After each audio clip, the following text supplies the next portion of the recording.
যে দীর্ঘ 30 থেকে 32 বছর আগে যে ভগ্নপ্রায় এই ব্রিজ ছিল, তাতে উভয় পাশে বিশেষ করে স্কুলের ছাত্রছাত্রীরা যাতায়াতের পক্ষে খুবই অসুবিধা হতো। দ্বিতীয়ত মূল কারণ ছিল যে হসপিটালাইজ যারা অসুস্থ রোগীকে এদিক থেকে ওদিকে পারাপার, আমাদের তো রুরাল হসপিটালে একমাত্র এখানকার গ্রামীণ হাসপাতাল, সেখানে যাতায়াতের পক্ষে খুবই অসুবিধা হতো। আর সাধারণ মানুষের পণ্য সামগ্রী বিক্রিজাত যে পণ্য সামগ্রীগুলো বাজারে যাওয়া আসা থেকে শুরু করে বিশেষ করে আমাদের স্কুল এবং অফিস যাতায়াতের যে সমস্যাগুলো হতো তা অনেকটাই, এবং আমরা খুব খুশির জ্বরে আপ্লুত যে এইভাবে ব্রিজ হলে আমরা খুবই উপকৃত হব। এবং প্রায় বর্তমান সরকারের যে 5 কোটি টাকা ব্যয়ে এই ব্রিজ নির্মাণ হচ্ছে, আমরা সবাই সাগরদ্বীপ ভাসি স্বপ্নের একটা ব্রিজ হচ্ছে, এটাই আমাদের ধারণা। আমরা খুব খুশি। আপনার নাম? আমার নাম সুব্রত কুমার জানা, খাসরামকর বাড়ি। যমুনাখালী ব্রিজ, ঘসপাড়া সুমতিনগর এবং রামকরচর দুটি গ্রাম পঞ্চায়েতের যে যোগাযোগকারী সেতু, দীর্ঘদিনের ভগ্ন অবস্থাতে ছিল এই সেতু যমুনাখালী ব্রিজ নামেই পরিচিত।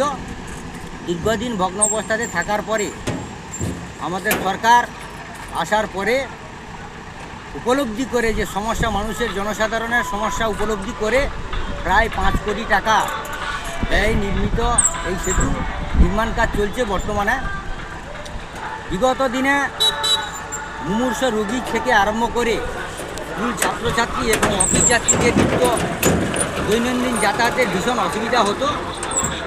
এই সেতু নির্মাণের পরে তাদের খুব উপকৃত হবে এবং আমরা স্থানীয় গ্রামবাসী ঘসপাড়া সুমতিনগর 2 গ্রাম পঞ্চায়েত এবং রামকরচর গ্রাম পঞ্চায়েত মানুষজন শুধু আপ্লুত এবং গর্বিত এবং আনন্দিত।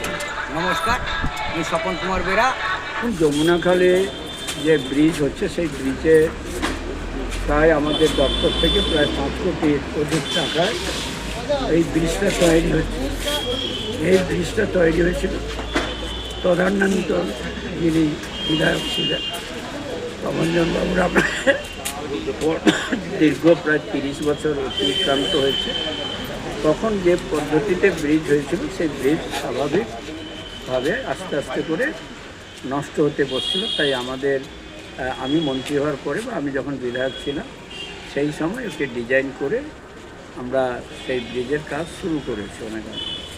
আজকেরও ব্রিজটা আমি নিজে দেখতে গেছিলাম, এর আগে বহুবার গেছি। ব্রিজের সমস্যা হয়েছে, আমাদের বিডিও সাহেব, আমাদের ওসি সাহেব, আমাদের উচ্চপদস্থ আধিকারিকরা যারা এসে তারা সবই ওইখানে গেছে। তারপরে আমরা ইলেকট্রিক লাইট পোস্ট তোলার জন্য তাদের যে একটা টাকা জমা দিতে হয়, সেই টাকাও আমাদের দপ্তর থেকে জমা দেওয়ার পর ইলেকট্রিক পোলগুলো তুলে নিয়ে এখন কাজকর্ম চলছে। ওখানে স্থানীয় লোকেরা কিছু গোলমাল করবার চেষ্টা করছে। গতকাল রাত্রি 4টা পর্যন্ত আমাদের ইঞ্জিনিয়াররা তারা কাজ করছিল এবং ওপারে যাওয়ার জন্য, অর্থাৎ খাসরামকর ওদিকে তো যমুনাখালী, হ্যাঁ, এই সাইড থেকে কিছু ইট নিয়ে যে ব্রিজটা লোকেরা যাতায়াত করবে, সেই ব্রিজের যাতে নিচের দিকটা লোড সাইডে, সেখানে বৃষ্টি হয়ে গেলে লোকেরা আসতে পারে। ফলে এই দিক থেকে যে আমাদের ইটগুলো যেগুলো পড়েছিল, সেই ইটগুলোকে তুলে ওই সাইডে নিয়ে গিয়ে সেদিকটা ওরা বাঁধাই করছে। সেই ক্ষেত্রে স্থানীয় কিছু লোক সেটাকে বাধা দেয় এবং আমি বলেছি যে কোনো বাধা শোনা যাবে না, কাজ দ্রুত গতিতে শেষ করতে হবে। কারণ আমাদের যে শিডিউল টাইম আছে প্রায় 3 বছর সময় লাগবে।